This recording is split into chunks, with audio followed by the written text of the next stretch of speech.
All right, good morning, everybody, or afternoon or evening, wherever you may be. We are going to continue working on the development setup today. And to do that, I just realized I'm going to need another window open here that has some stuff I was playing around with.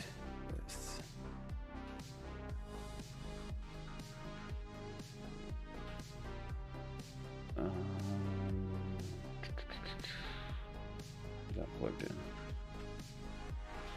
Oh, because it's the. So yeah, let me get that all opened up.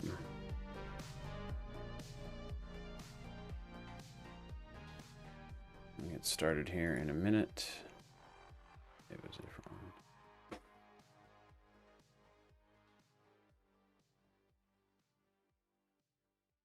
And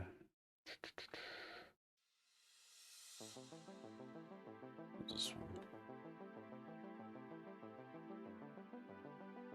Yeah, it's this one. Okay. Cool. Okay. Make sure the chat's working. Great. All right. So we picking up where we left off last time. We're making a Docker development environment where I can do a whole bunch of quick iteration R&D with ESP32 instead of having multiple repos and VS Code projects. I really just want to work within one here. We showed last time how to set up our Docker file. We wildly simplified it from what it was before. Doing all of the manual setup, we're just using the official Docker image now. And I didn't show in the last stream, maybe I'll show that here to start. The one drawback that I found doing this is that you cannot edit the IDF directly, which I have done on multiple occasions, but is uncommon for most projects. And so we'll look at that in a second. But yeah, you can see it's pretty, let's make this a little long. 25 lines of code is the Docker file. Again, using the built-in image, and then we can install any extra dependencies we needed here. I needed UDEV. I think the other one I'm going to need is GNUPG. Yeah, PGP not found. Okay, so I use that for signing commits. So let's just go ahead and fix that. I guess it could be 2. 2 is technically what we should be installing, I believe. Well, let's try 2. Remember, we're trying to do what's recommended and new, and if it doesn't work, then we'll fall back. Okay, so yeah, and then just a quick review. Let's mute Slack because it's going to be going off. Okay.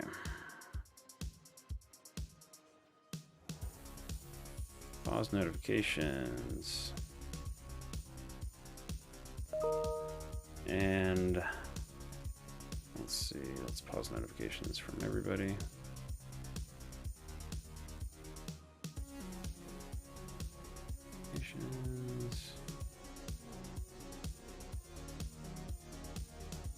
Should have done this before I started, but here we are.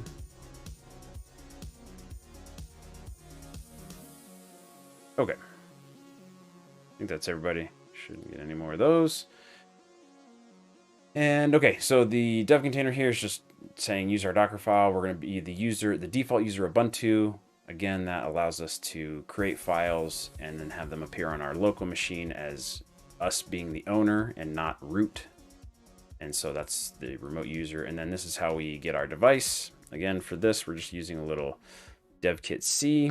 I'm also going to be using this other dev kit, which is an ESP32 S3 for this stream, because I want to get into being able to flash for multiple chipset architectures in this single environment. And so that's what we've got so far. Let's first go ahead and rebuild the container and get that new dependency in, the PGP, GNUPG, and see how we're doing there. Okay, that was nice and quick.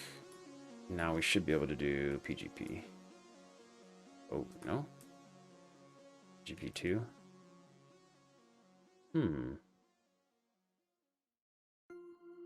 GPG? Ah, it was GPG. I was typing the wrong thing in the whole time. Okay, well, it is in there. We're looking good. Does that mean we didn't need it at all? Ugh, let's just make sure. I want this to be right. Let's pull it back out. Rebuild the container again, sorry.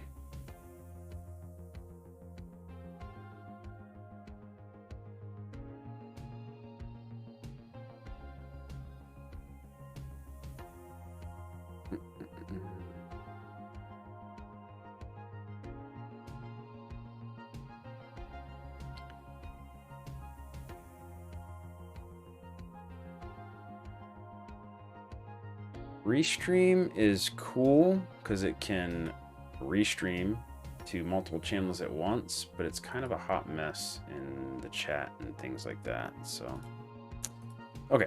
What was it? GPG. Yeah, okay. It's already in there. Okay, so we're good. We do not need to add that.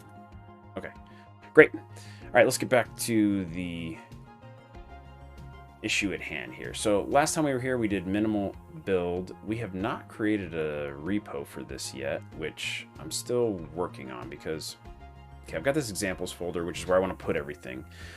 But I have this top level main, which is where I brought over a bunch of stuff. Like I have this Wi-Fi Connect that I like to use.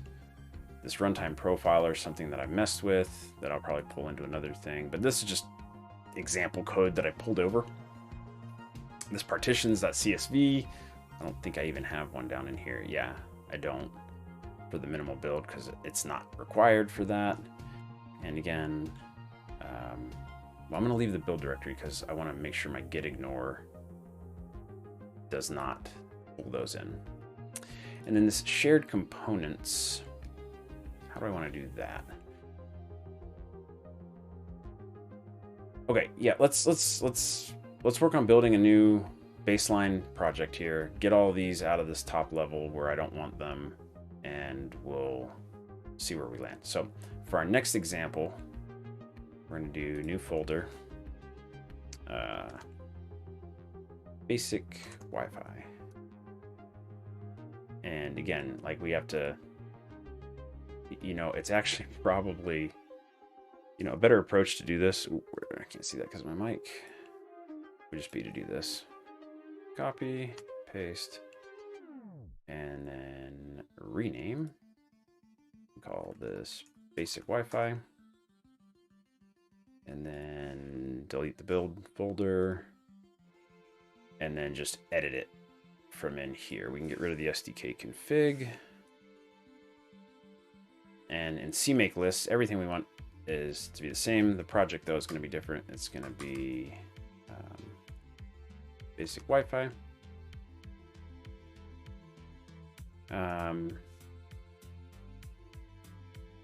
You know what? Actually, let's change it because this is really what it's going to be. Let's rename this. This is going to be we're going to include the component here from our shared components, which we can do through IDF components, which I haven't done a lot, which is a great experiment to do. So we're going to do including local components. Oh, that's really long. Okay. Do that. Including local components. Great. And then in our main, we're going to just include main.cpp, which is this guy. And we'll say, Ibrahim, hey, thanks for joining. We're messing around with the environment still and getting everything set up. And I'm going to mess around with local components. Okay, so I'm going to change that and do hello, including local components. And then before I go any further, I'm going to flash this and make sure it all works. So we're going to do idf.py flash monitor. And we need to go into examples, including local components. It'll create a build folder, should build in Flash. Notice we've got minimal build on, so it's doing 488. We showed that in the last stream. Should be nice and quick, and it should show hello, including local components. Great. Okay, so we're gonna hop out of that. And now we're gonna come into shared components, and we're going to do what? This is where I need a little bit of a pattern match. So let's look at this. Let's come into here and look at the code. Come down here to examples. And then they have this common components. And let's just take a look at one of these. So there's going to be a CMake lists in here. It's looking through some config stuff, and then it's doing IDF register, component register. Okay. And then we have our sources, which we're just getting from right here, like connect. We're doing a similar thing to this connect.c, which is like, hey, connect me to the Wi-Fi. Okay, great. And then there's an include folder here. Okay. So let's take the top level protocol examples common. And what are we calling this? Okay, let's just take all of this. And we'll go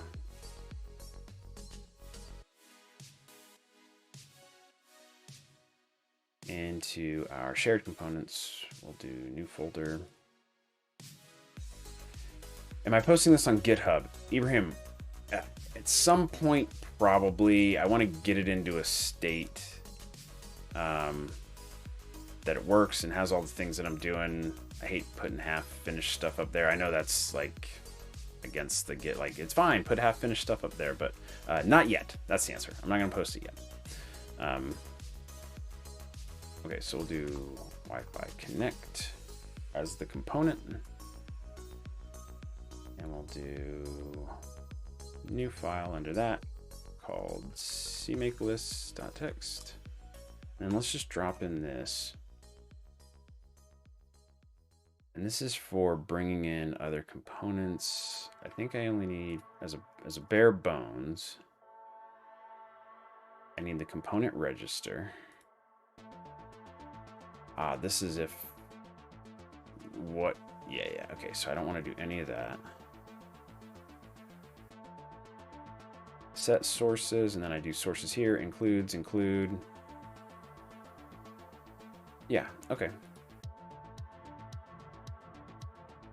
Interesting. I don't want any of this. Okay. And I am going to leave that IDF build get property IDF target. Private requires. I'm going to need netif. I'm not going to need driver IO. I'm not going to need UART. I am going to need Wi-Fi. And that should be it. Let's try that. And then in here, we're going to create a new folder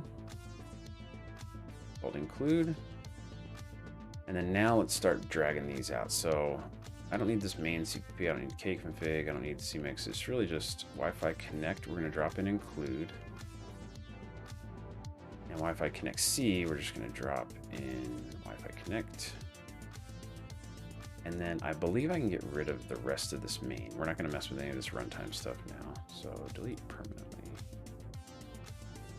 Okay, so that cleans up the top level. And partitions I'm keeping because I'm going to use this eventually. I'll put an OTA example in here just to move that. So I'm going to leave that at the top level for now as well. Minimum build we can have disappear. Okay, and so our sources here are going to be Wi-Fi connect. C. I think I actually probably just copied it from the IDF example. Yes.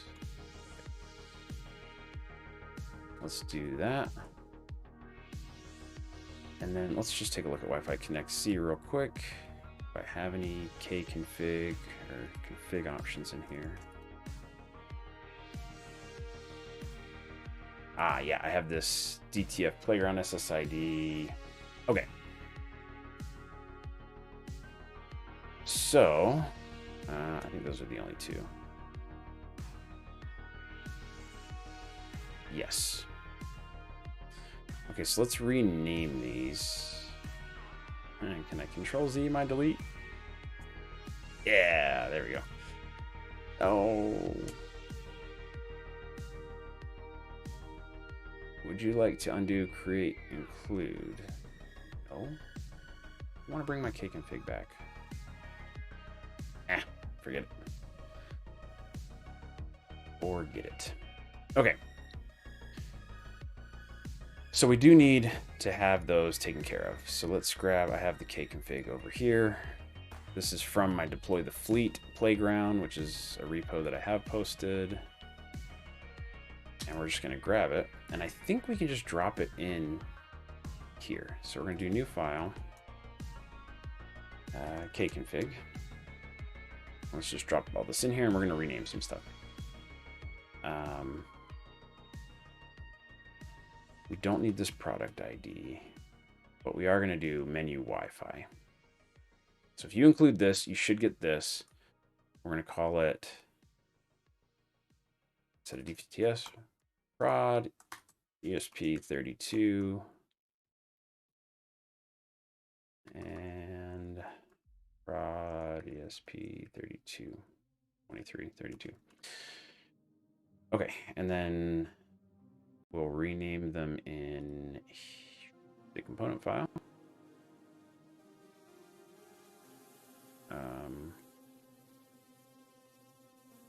Oh, did I delete them out of here? Daggone it.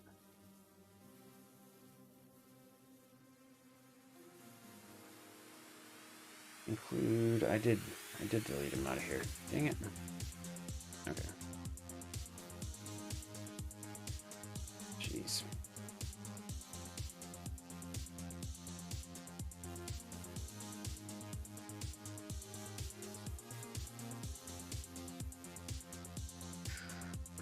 ESP32. Yes. Do this one too. Get yep. Okay. And then let's grab the C.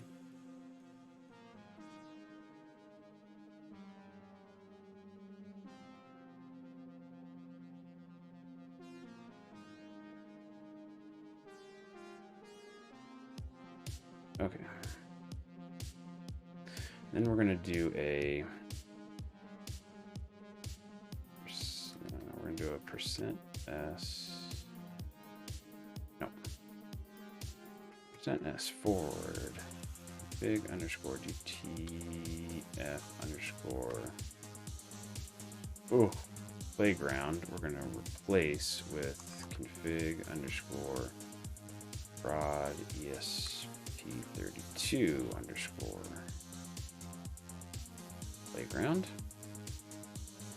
global. Done. Substituted on 4 lines. So great. That should take care of that. We're going to want to include Wi-Fi Connect from the main application. So, okay. All right. So we've got our kconfig.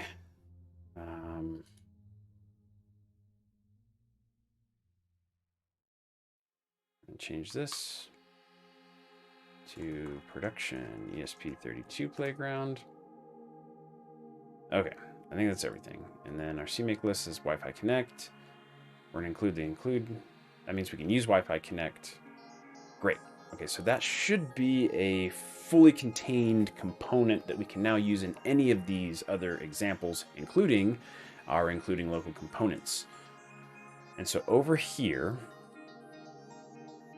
in our CMake list, this is where we need to check the thing again. Okay. So now let's come to an example. What's one? Let's do Wi-Fi.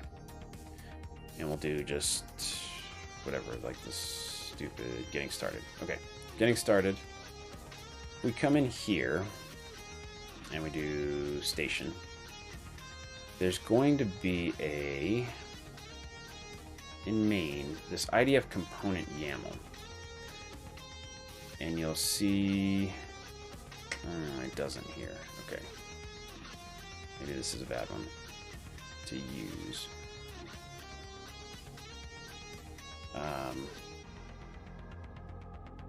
Okay. Give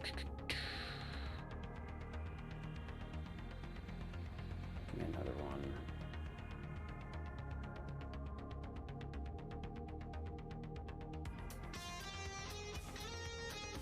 Oh, like iPerf should do it. Where was... So Wi-Fi, not Wi-Fi. Let's do... Common components, mesh. Yeah, network. Here we go. Network. No? I swear there's a... Protocols... HTTP request. Okay. There we go. So we have this dependencies, protocol examples common, which is what they call it. Mine will be different, and then the path to it. And so this needs to be in main, and then it picks this up and should put it as part of managed components. But there should be a way for me to add this from the command line that I'm not familiar with. So let's do, I need that py component. Let's look at the, let's read some docs on the component manager real quick. Background music a big loud. Thank you. I will turn it down. There we go. Let me know if that's better.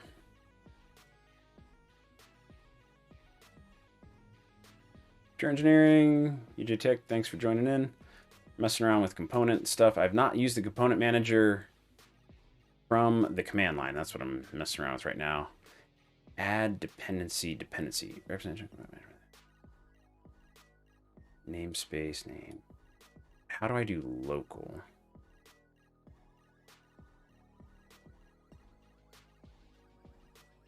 Ah, right here. And then we can say what it's called. Okay, I think this is the format we're looking for. So let's give it a shot. Okay, so the component we've called Wi-Fi Connect. And so we're in our including local components here. This is getting really long. And let's see. We're going to try idf.py, add dependency. The path is going to be, let's see. From inside local components, it's going to be just a dot. Oops. Slash shared components. And we're going to call it Wi-Fi Connect. And then I think we're just going to call it Wi-Fi Connect here. Let's see what happens. Directory, playground examples. Share component is not under project directory. That's true. It is not under the project directory. Okay, but we know this works because it's exactly what they're doing here. So it seems like we should just be able to, let's try it directly. IDF component.yaml underneath of our main here. Was it an underscore? Right.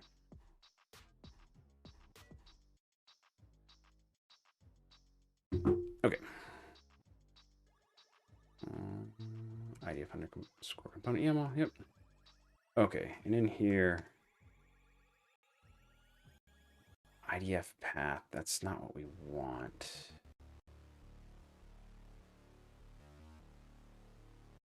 I mean, this should just be able to be // shared components. If I connect. Okay. And so, all right. Yeah, and then, well, let's go back and look at the example. They do that, and then their CMake list has nothing in it, just regular includes. But then I should be able to include Wi-Fi Connect from the program. So right here, at main, including local components, like I should be able to do include connect.h.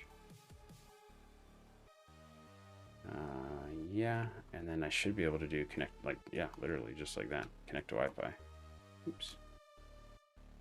But what will be interesting is if I do idf.py menu config, I should also see the kconfig stuff, which I'm not. So let's see what it hates. Unsupported locale setting. Term environment variable is set to xterm. Oh, this is what we cut out last time from our build. And we said we didn't need it, but I think we do need it. Let's come back to our Docker file. I had a couple of envs here, and let me bring it up in another. I bet we need those. Yep. So let's copy and let's add those back in. I'm almost positive it's that right there. Let's rebuild our container with that.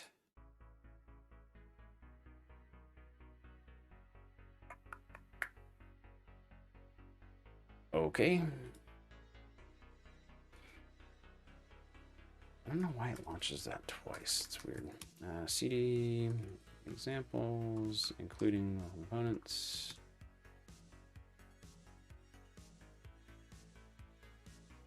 Okay, different message, but that did fix that xterm issue that we were having. Okay. Now, let's see. The path field in the manifest file does not point to a directory. You can safely remove this field from the manifest if this project is an example copied from a component repository. It's not. The dependency will be downloaded from the ESP component registry. I don't want it to be. I want it to be pulled from the local. So from the build, so from including local components, we do cd ... slash shared components Wi-Fi connected. Very much is a directory. So what's the holdup? I swear I've seen some of these where it is actually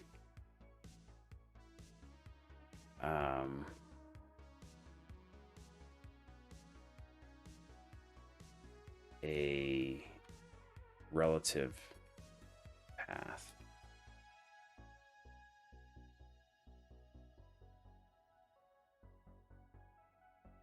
And they're using IDF path on all of these.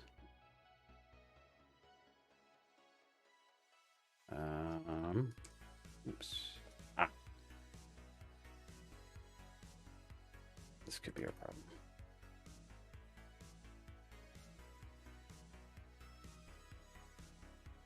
Nope.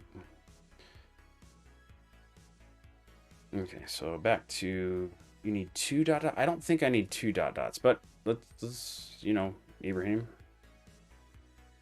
Cost me nothing to try it, so. Ibrahim. Okay, let's stop and understand that. Why do I need two dot dots? Because it's the build folder.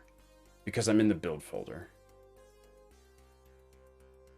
That's got to be what it is. Because from this folder, no, because I'm in main. I'm in the main folder. That's it. Because I'm in main. And that's where the file is. So it's relative to the location of this. Okay, cool. Can I increase the font size? I do have it increased. Let's go one more. Ooh, that's getting really big. All right. Here we go. That's, we're low on real estate now, but component config. Minimal build is enabled. Yeah, I know. That's on purpose. But let's see if we have our K config stuff. It should be at the very bottom. Ah, right there. See? Production ESP32 playground. Great. And that's because we've included that dependency. If we didn't include that, we wouldn't see this. And this is where we can set our SSID, which is IoT. And our password is the always classic nod to one of the biggest jokes of all time. This is the Juicero product. So let's do that. And come out of here. Save configuration. Yes. Okay, so we have included our local component, which is awesome. We're going to come back to main.cpp, connect to Wi-Fi. And then I think I have a Wi-Fi connect.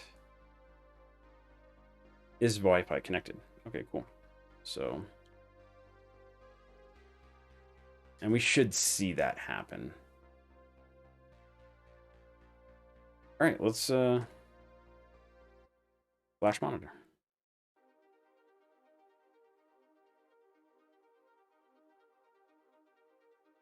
You can see my component count went up 727 from 400 and something. Okay, great. This is good. So it's saying Wi-Fi in the Wi-Fi Connect component, we need NVS flash.h. And so let's just take a look at this real quick. Connect to Wi-Fi, you can see it's going to initiate the net interface, create the default event loop, and obviously somewhere in here, well, it's got to init NVS flash because that's where the Wi-Fi credentials are stored. So to get around that, we're going to come back to our shared component here, and we need to include NVS flash. Maybe ESP event, but let's instead of doing flash monitor, let's back this off and just do build. Let's get it to build first before we flash it. Okay, it looks like that is all we needed. Great. Okay. Okay. Very cool.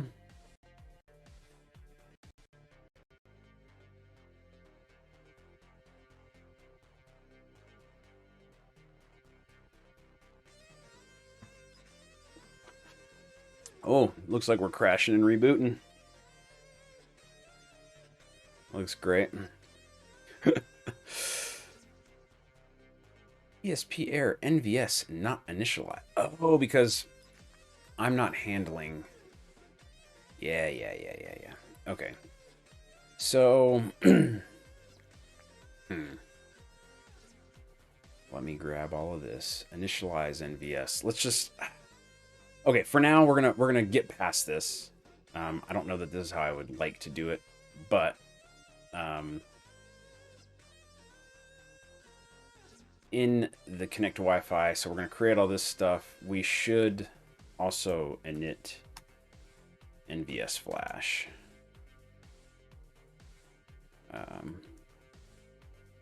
Because we can't store Wi-Fi credentials to. So this is something, this little chunk of code is something that you'll see in almost, well, yeah, literally in almost every single project, which, again, you have to init the NVS stuff before you can do anything with Wi-Fi or any general NVS operations. So we'll put that in our connect to Wi-Fi. I don't know if I want to keep it there, but that's what we'll do for now. And then let's flash monitor again.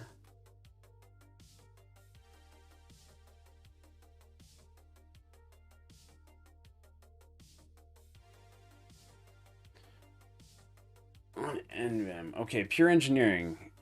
Set up the dev environment to have Clang D obtain ESP IDF specifics. Give me something a little bit more specific on that.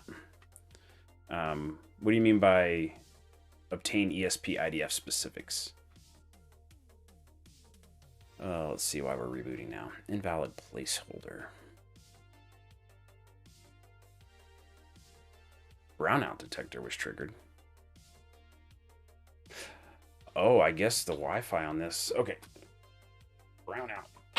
I've got this going through a isolator which I use for several products that are powered separately from the USB. And so I cannot, yeah, here we go. That should fix that. All I did was move this out of my USB isolator and into the actual hub itself without going through the isolator. Through the isolator, just couldn't provide enough power for connecting to Wi-Fi, so you were getting that brownout. And now you can see Wi-Fi connected. Looks great. What I'm not seeing, however, is my print of...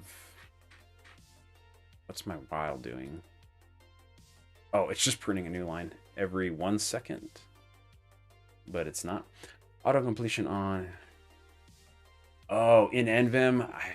Yeah, I don't. Sorry. The way that works here. So if we do like, let's come in to connect to Wi-Fi. VS Code handles it for me. So sorry, pure engineering. Yeah, like on autocomplete stuff, I don't. I let VS Code handle that. But if anybody else on the chat knows, drop it in.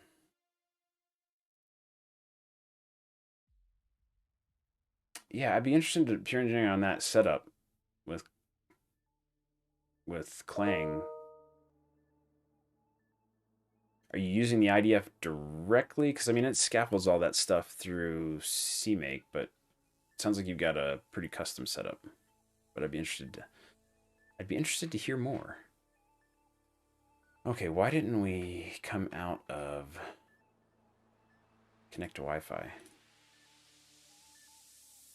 we have a while loop in here somewhere?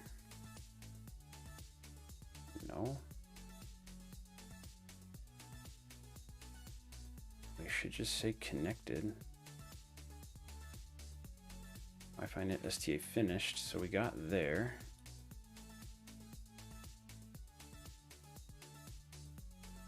And the tag is Wi-Fi station. And then the next thing we should wait for, connected to AP, we should see like a connected to refused temporarily. Huh, let's do a reset here.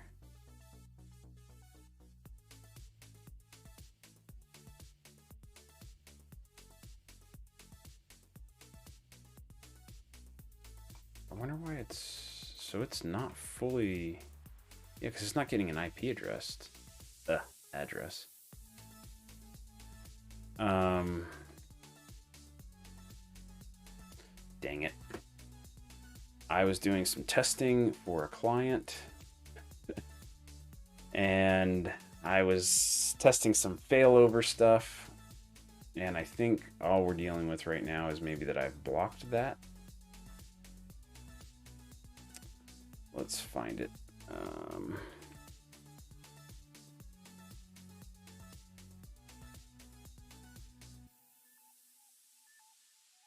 Let's see if it'll show us. I don't know what the MAC address is on this. No,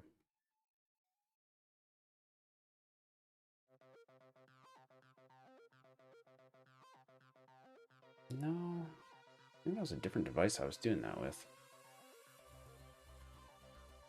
Wi-Fi.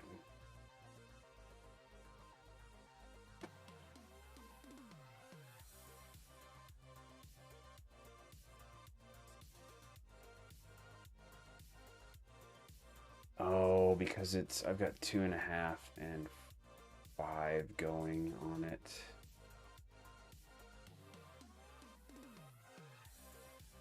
No, for IoT, I shouldn't though. All right, I gotta, sorry, I'm network debugging here. I gotta see what devices I've got connected to this right now. Clients.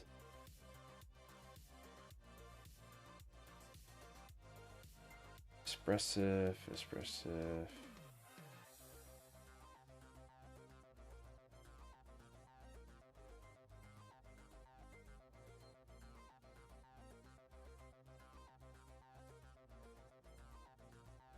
No, I do want that because I do have some other things connected to that I need.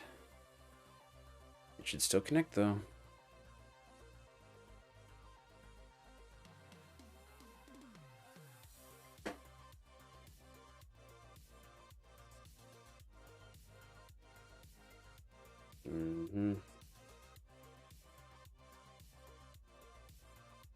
No, I'm not. I'm turning it back.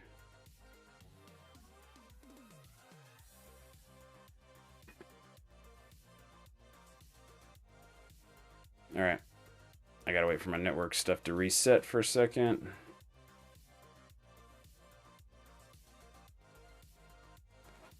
Yeah, okay. Yeah, parenting, you gotta run a full build where you thought it was just... Yeah, that's weird. Huh. Yeah, sorry. Okay. There you go. You can see I got my... This is fixed now. Because my... I didn't check... There's literally a checkbox in the Unify stuff. That's what I use for my home networking. That says, like, enable enhanced IoT connectivity. Did that just reboot? No. Okay, so this is just giving me... So anyway, we're connected. We're connected now. Wait, connect to the AP fail. Getting an IP address, great.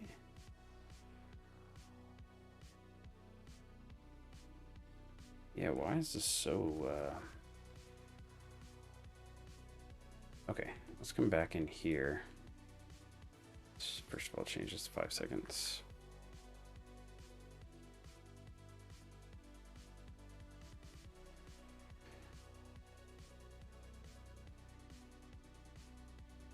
Okay. All right.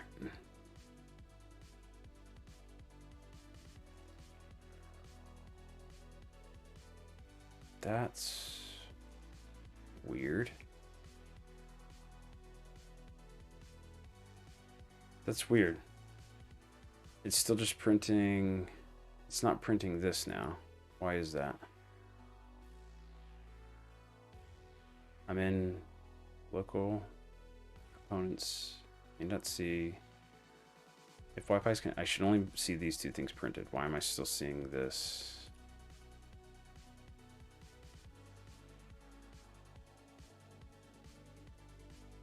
Yeah, the flash monitor. Oh, did I just do monitor last time? Flash monitor does rebuild. Yeah, I think I just maybe did monitor last time. Guess I can go up and I hit clear. This should... There we go. Okay. Sweet. That took way longer than I was hoping it would, but the general idea here is we have now included a local component. So now for any of these, again, the reason I'm building this is just to have a standard environment across a whole bunch of different things I want to play with. And like connecting to Wi-Fi, I'm going to do in almost all of them. And so I've got the shared components Wi-Fi Connect that literally just I give it a hard code. I'm not worried about fancy provisioning or anything like that for most of these tests. I just give it my Wi-Fi username and password, include the component. And as a quick recap, the way we did that is using IDF component YAML. We could not use the command line because it didn't like that it was outside of the directory. So I guess there's no other way to do this other than hand modifying and talking, telling it what the dependency is. And then it creates this dependencies.lock, which has our IDF. Source, yep, it found, yeah, so it resolved it to an actual fully qualified location. Again, this is all inside of a Docker container, so none of this is on my, it's on my local machine, but none of the environment that we're working in is my local machine. And direct dependencies, Wi-Fi Connect, and it knows how to find that. Cool. And now, do we check in dependencies.lock? So back here, sorry, where's it putting that? It's putting dependencies.lock at the top level of the, so it would be up here. Yeah, they're not checking in dependencies.lock. So I would assume, Typically lock files are checked in, they're not, and I can understand. I've heard arguments from both, but okay. So it looks like let it rebuild it every time. And then sdkconfig.old. Great. All right, so one other thing I wanted to mess with was, first of all, this might get out of hand crazy on me. Oops. Okay. This is just an ESP32 dev kit. And so the IDF target, if we look at, let's just do a print env. I'm not even sure if it'll be in here. Probably not. Sorry, why are we doing this the hard way?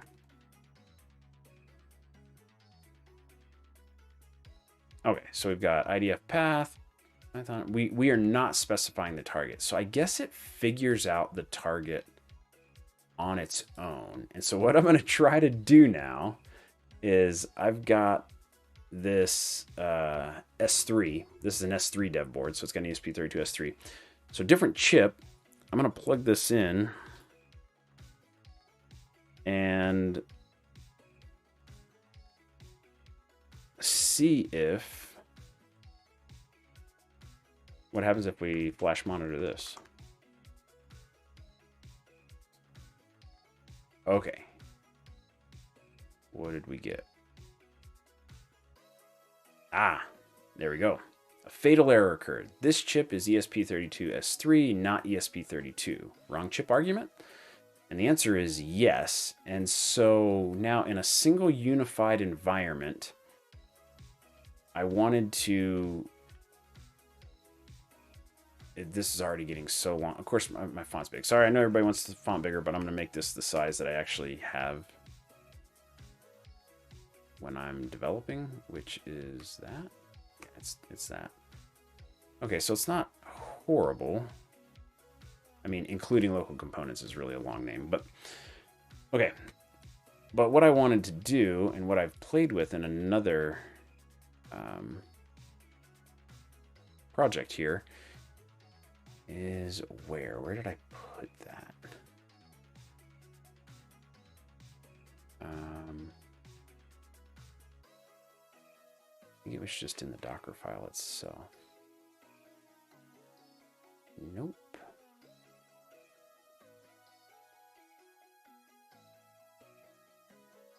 Stand by. I'll find it.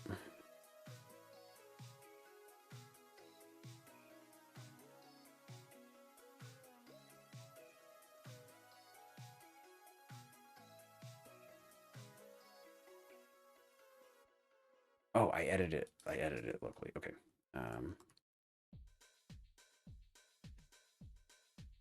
There we go. Okay. Okay. Let me grab this and pull it over. Oh, okay. So again, we're inside of a Docker image here. And so one of the things I was messing with is if we come into here, as part of our build, the very last thing, well, before we added these environment things, which we do need to have, I've got this source, like add this line, echo. So add this line to my bash RC. Okay, and so I can actually just open up the bash RC file, and you'll see that at the very end of it, it adds this right here. Technically, we have this bash aliases, which it should include. So let's play around with that for a second. Oh, it doesn't exist. So will this create it? Is it aliases, bash aliases? Yeah, okay, great. And now I'm gonna drop this in. Okay, so I'm not a bash expert, so bear with me. What this is saying is this PS1 is like that holds what your current definition for your bash line is. And then it's going to say update the prompt. So we're going to say update it to adding the target in parentheses, right? So we're doing some interpolation here. We're going to say use, raw character open paren, and then grab the value of IDF target. And if it doesn't exist, the colon, this is like an if else or a fallback, just put missing target in parentheses, and then continue with the normal thing, because I like that it has the username at this Docker image, although I don't know that we need that, so we might mess with that. And then it also includes the working directory that you're in, and so and so. And then this prompt command is a special thing that says every time you run a command, reevaluate or call this update prompt. And so every time we do anything in the shell, it's going to call update prompt and update our prompt. And so let's do, anytime we add things or make changes, we need to do a source of bash rc. And that did not get me what I was hoping it would get me. Oh, because it's bash aliases. Daggone it. It's bash underscore aliases. All right, so let's move bash aliases to bash underscore aliases.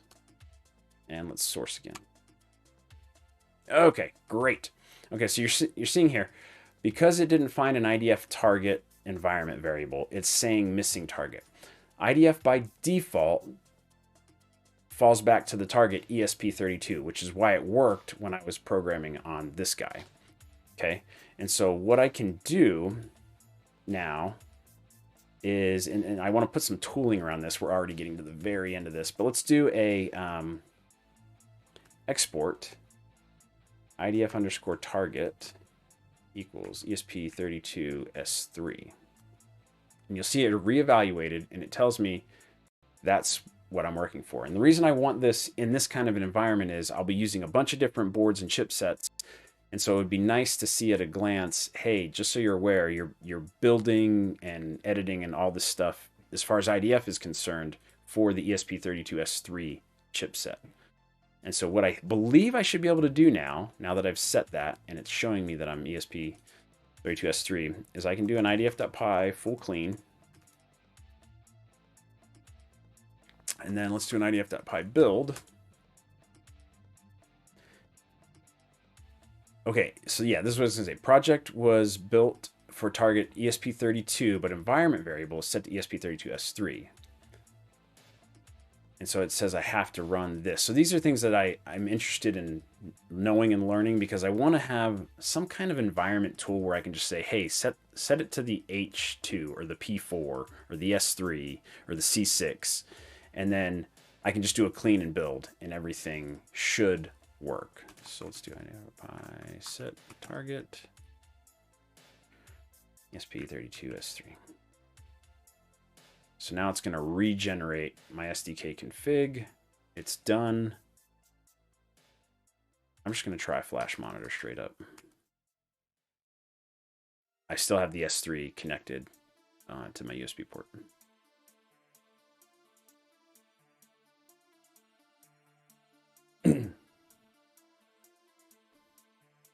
And hopefully we should just see the exact same results / output.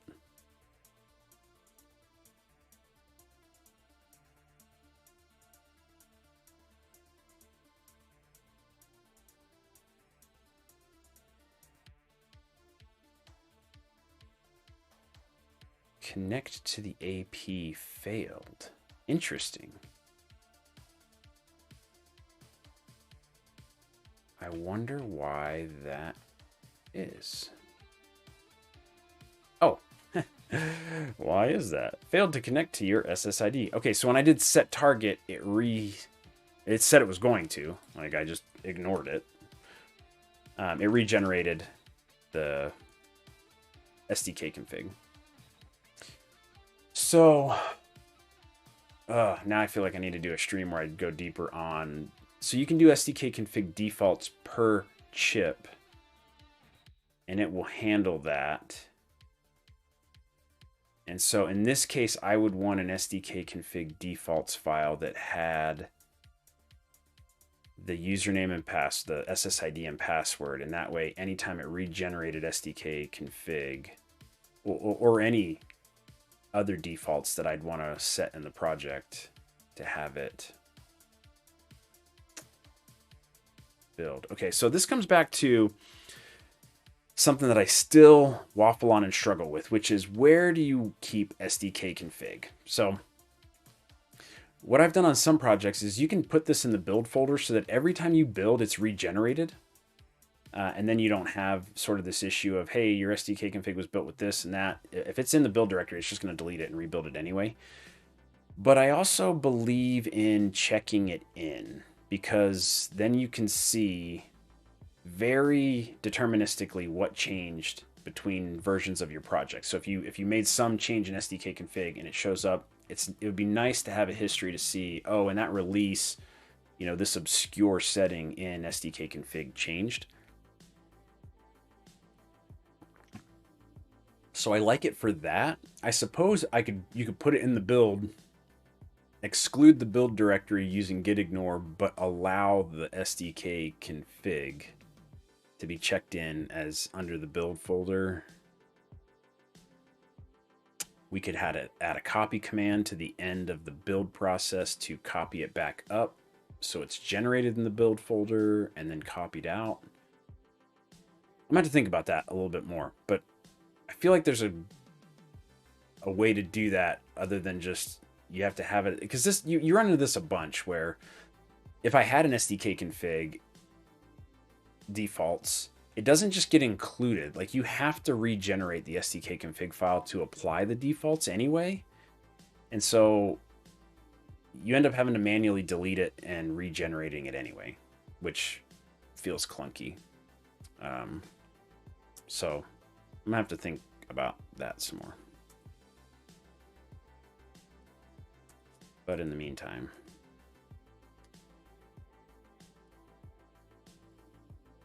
let's just fix this.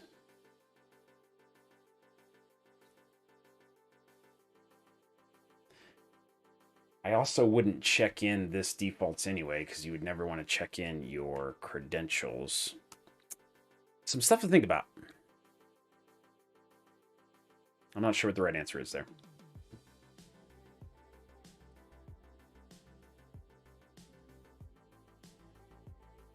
Okay, this should now happily connect to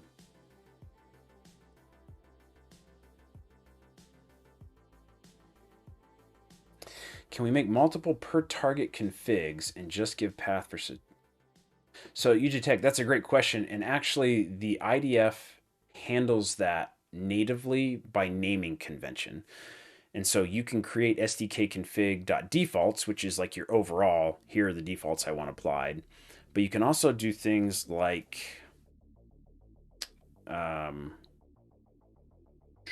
let's find an example where that would be the case. Maybe deep sleep.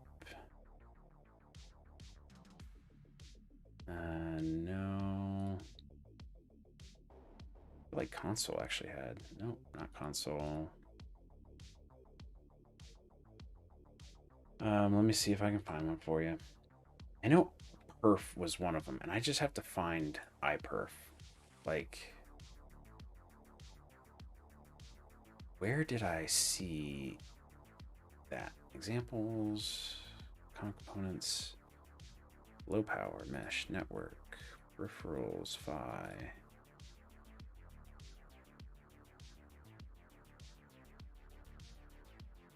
Protocols, no. System. Well, actually, system might be a great one. Oh, wow. That's a lot of SDK config defaults. IPC, ISR, RISC-V extensa. No. Let's get rid of OTA. Perfmon? Nope. Shoot, I'll have to find it, but I swear. Oh, here it is. iperf. Great. Okay, this is a great example. So you'll see in here, there's an SDK configs defaults. There's an ESP32. There's a C2, a C3, a C5, a C6. So if you have these, like just like they have it here in the example, when you do the build, it will say, oh, hey, the target chip is the C3. So grab the defaults and then overlay the C3 on top of the defaults. So you can cascade those. So yes, you can, in that sense, you are making a per target config that overrides in the settings, or we can go back and kind of look at that. So like the defaults are these, RX, TX buffers. Those are going to be the same across all of them. But if we come into, let's say the S3, it looks like they just repeat them, but some of these are specific ESP32 S3 instruction cache 32K. Yes. So like that, this config option won't exist on the base ESP32. Make that a little bigger. And so that's how you get like a per target.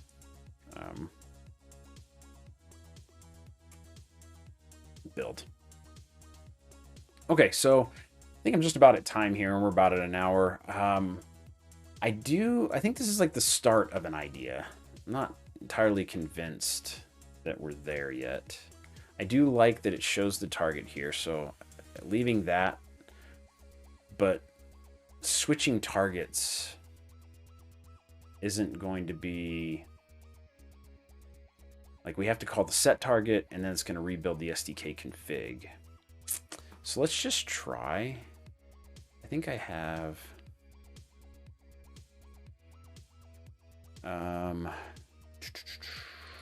let me find another project here where I redirect that, and let's see if we can do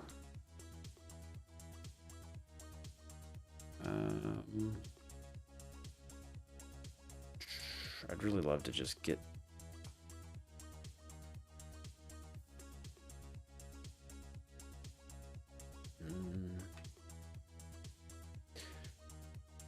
I lost my unique list. There it is. Dang it. To look it up. Okay, config. I just can't remember the stupid CMake list. Not file pattern. It's a CMake list argument. Big rules, not that. Ugh. Nope. Build system.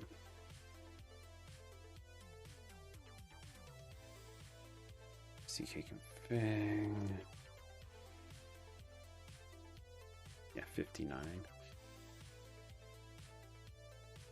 Custom. Yeah, so here it talks about it. Like, you get your defaults and then it says target dependent SDK. It kind of gives you the whole rundown of the order that it makes it.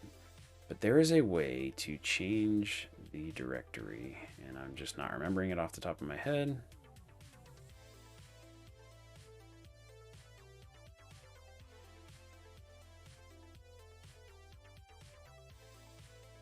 Config defaults. Output path. Okay, so maybe it is just that.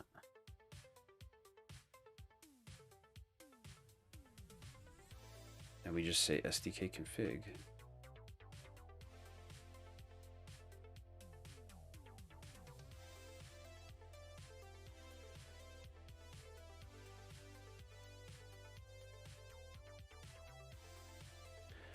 IDF build set property. So is it just that? IDF component set property? I swear I have a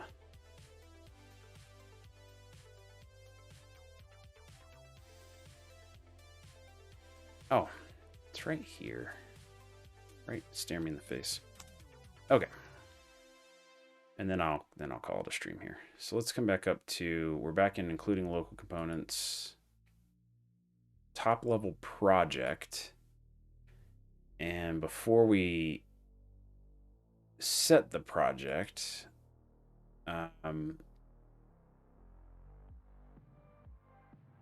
before minimal build, we're going to do it right here.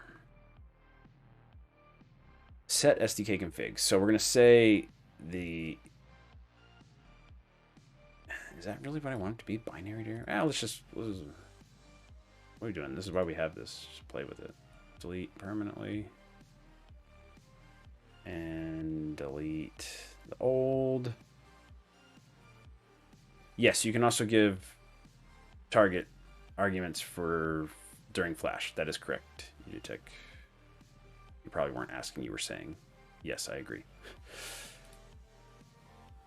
Okay. Let's do an idf.py build from here. And then what that should do, you notice it didn't give me an idf.py here, but if I open up the build folder and scroll down, no. Not seeing the SDK config in here either. Oh, it's right. It's back up here. Okay, so that didn't... That's not the right... It's not the binary dir. It's the... Well, I mean, I guess it could be. There's a thing for build dir. I'm just missing it at the moment.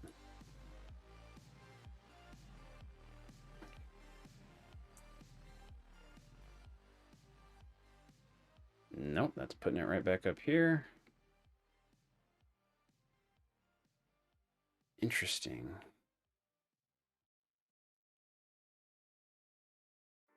Let's come back down here.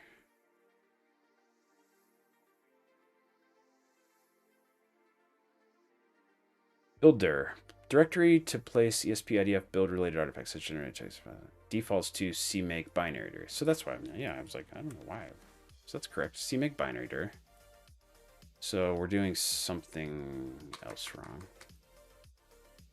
SDK config.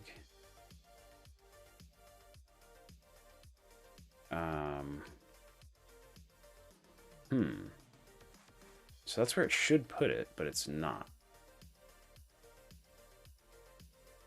All right, let's just...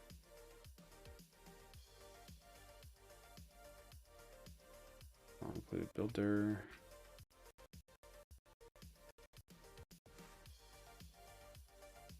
SDK config. Full path to output config file. Set from IDF build. SDK config argument. So I'm doing that right. Okay, sorry. Let's leave that. Let's do an idf.py. Full clean. Make sure everything's cleaned up. Let's get rid of it again here. Build. Okay. I don't know. I have done this before. I don't know why it... Let's just try moving it. That should really not do it.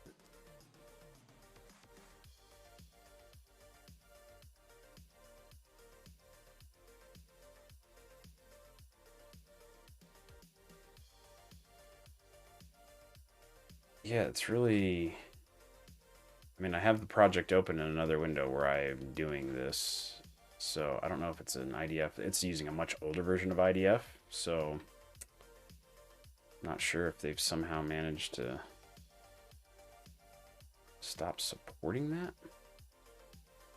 SDK config. No typos. All right, well... No, I can't. I just can't give up. I can't just end the stream on that, even though I do have to go. I got some other stuff I got to get done, but what the heck? Delete. Okay.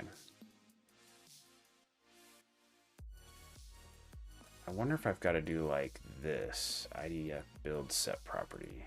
Let's try that.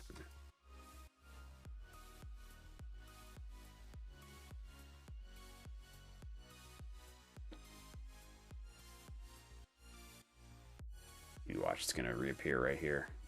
So help me. Okay. Is there any... Yeah, project SDK, yeah, right there. So Is there any other indication up here? Get described, minimal build on. Project for, yeah, okay, so. And I'm in including local components. I'm in the right spot. I need to have those in there. Okay, just for kicks, we're gonna come up above, including the IDF stuff.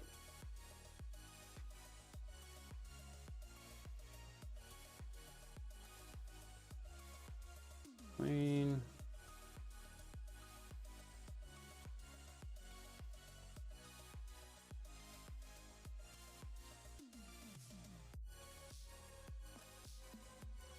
Check that out. Not there. And now it's in there. Okay. So that must be a newer thing, because in my other project that I'm looking at, and I pulled this out of, I have the set SDK config below this, but it needs to be above. So as part of the build,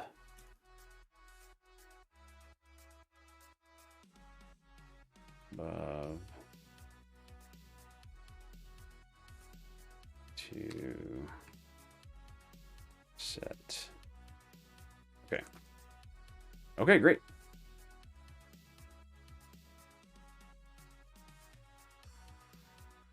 So sweet. We now we're putting SDK config here, and it's not at the top. It's in the build folder. So now what I would like to do is I'm going to unplug my S3.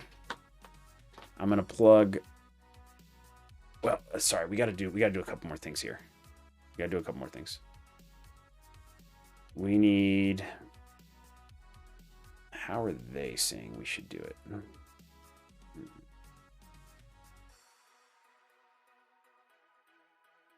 I want to see how they're.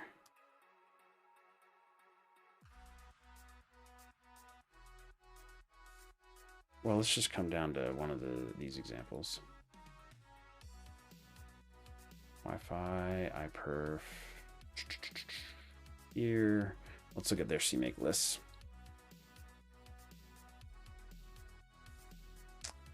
They're not setting.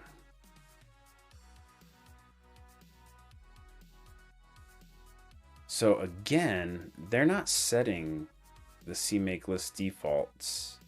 So I wonder if nowadays, because I did this first years ago. I wonder if this is now handling that automatically, and you don't need to like set. It's got to be what it's doing, because they're using all these files in here, but they're not specifying any. Okay. Okay. Set, yeah. So my guess is we don't even need. Let's do this. So right now, sorry, and then we'll wrap on this. Let's come back in. Since we cleaned everything, if we come back into menu config, my Wi-Fi credentials will be gone. And we can do that by doing prod ESP32, and you can see that my SSID is SSID and my password is password. Great. And now all we're going to do is up at the top level, outside of main, in the here, we're going to say SDK config.defaults. And we're going to, so we don't have a typo, let's grab it out of the actual one. We're going to, let's grab these two lines. Let's grab more than that. Okay. And then without even specifying it in the top level CMake lists, let's add it. And we're going to say our SSID is our password is 32. Great. I think if we do an idf.py full clean and a build,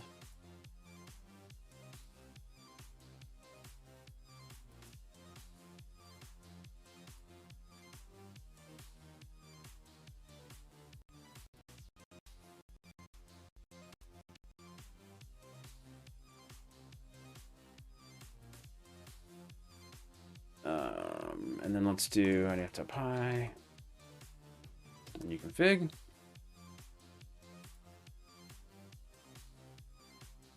Yes. See how it changed them. So it pulls it that now, as of I have no idea when. 5. This is probably a 5 thing because I used to dabble a lot in 4.idf4. It pulls in the SDK config defaults by default. Okay, so now check this out. That means the implication here is that we can just literally copy this and do, let's rename this. Is it .s3? We got to go back down here and look at it.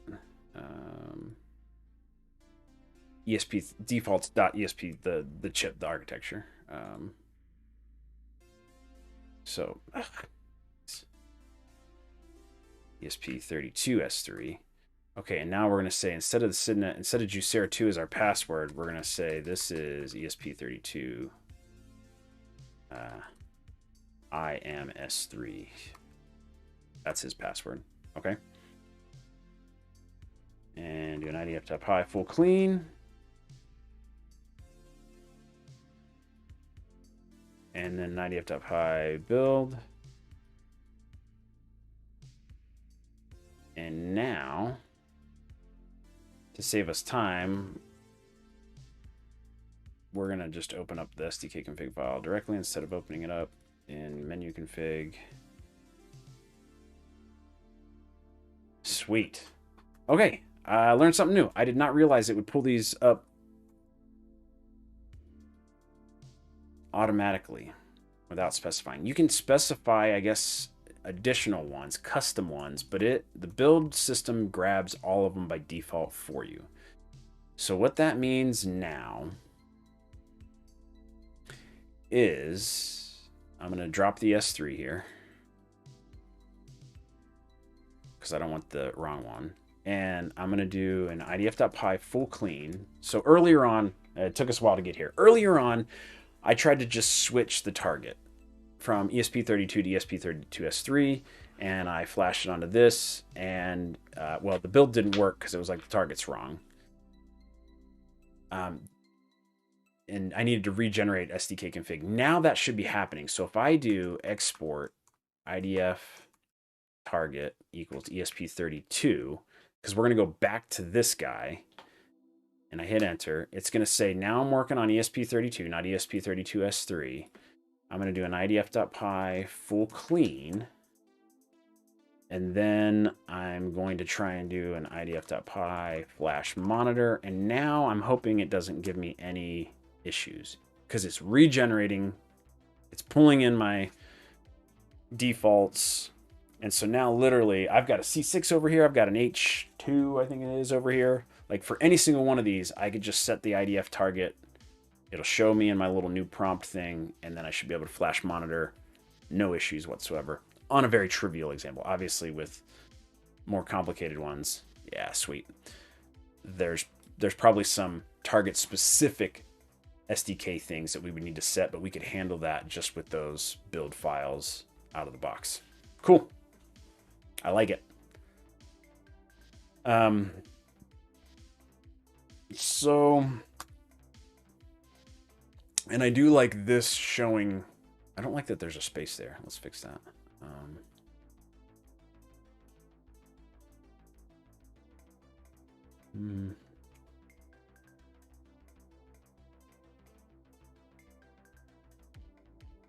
It is not open. Okay.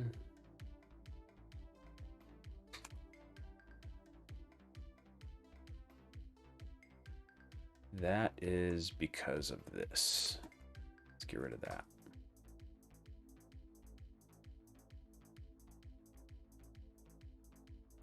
Okay, yeah, I like that better without the space.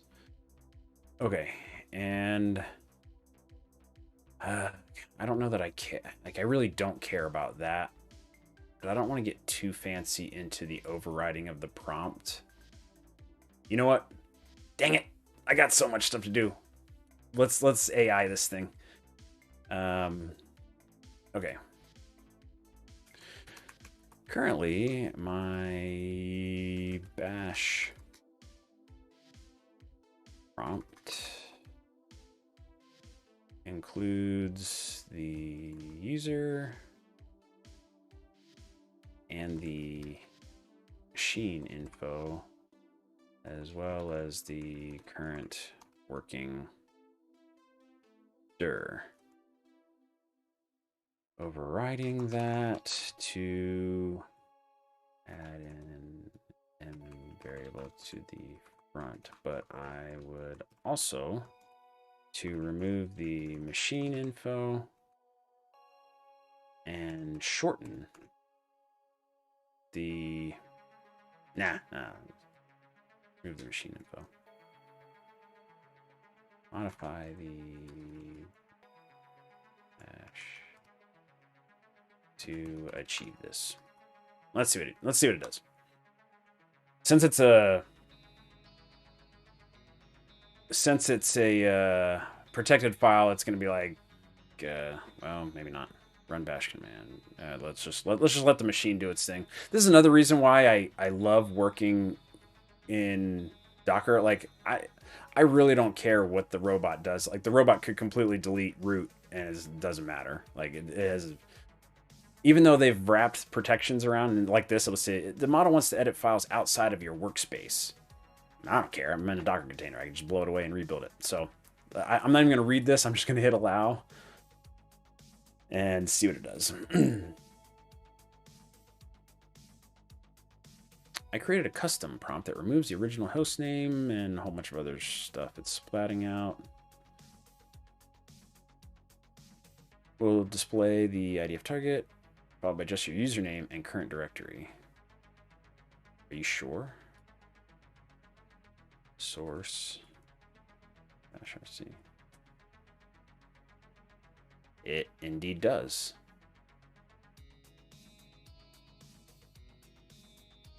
Yeah, so that shortens it a bunch. Let's get rid of the robot here. And this is, so sorry for those that have not used the integration of Copilot in VS Code. I really do like how they have this so integrated. I think I was actually still in ask mode. No, it's back in agent mode. Okay. It shows you like a diff. Like, it's actually running this, but you can undo it if you want, or you can say keep the change. And so let's actually learn something and see what it did. It's saying a bunch of stuff. Like, I have no idea what is happening right here. And then it's saying BNG root.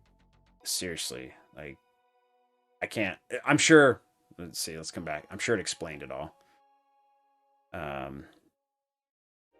Yeah, okay.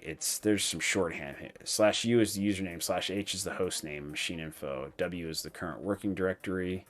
Let's just ask if /w is the current working directory, is there another shorthand for a shorter version of the current working? Sure. Don't make any changes yet. I could have just asked that. What are all of the... Ooh. Wait. Uppercase W shows only the base name of the current directory, the last component of the path. If you're in examples, it would just show examples. This is a parameter expansion that also shows just the current directory name. Similar. Replaces home with that. Yes, let's just mess around here for a second. CD, let's CD into home, which it does correctly. All right, just here, let's keep this change. And then instead of W here, let's just try this. Let's do cap W. source it, and then cd into workspaces, examples, including local components. It just has the last one, so that shortens it a bunch. I don't know. I'm not sure if I like that more or less, but that does make it a lot easier, like to have all of the, now if I do export, IDF, target, 3, that does shorten it a lot instead of going way off the end of the line. All right, I'm gonna leave it like that for now, but I reserve the right to change that. And I'd have to build it into the Docker, the build anyway. So like this Docker file, I'd have to, what I would probably do is take the aliases file, put it up in here, and then copy it in. I'd copy the alias file into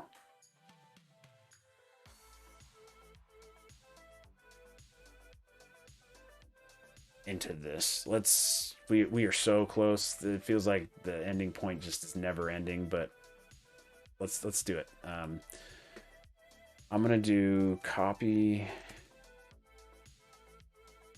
bash aliases into workspaces dev container.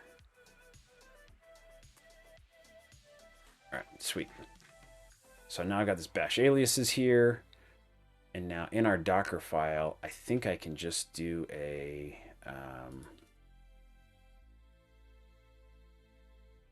I'll do it right here.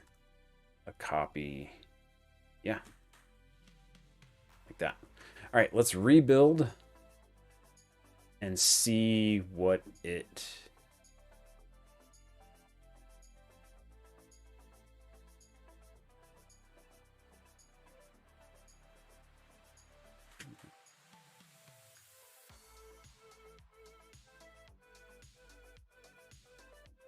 Okay. All right, let's rebuild and see what happens. This should not take long.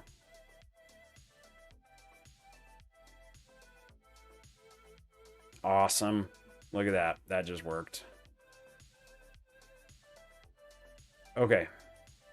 So now out of the box, my environment will default to the ESP32. I can change it by setting the target.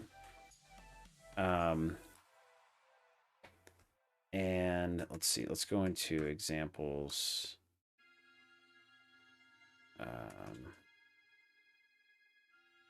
Pi set target ESP.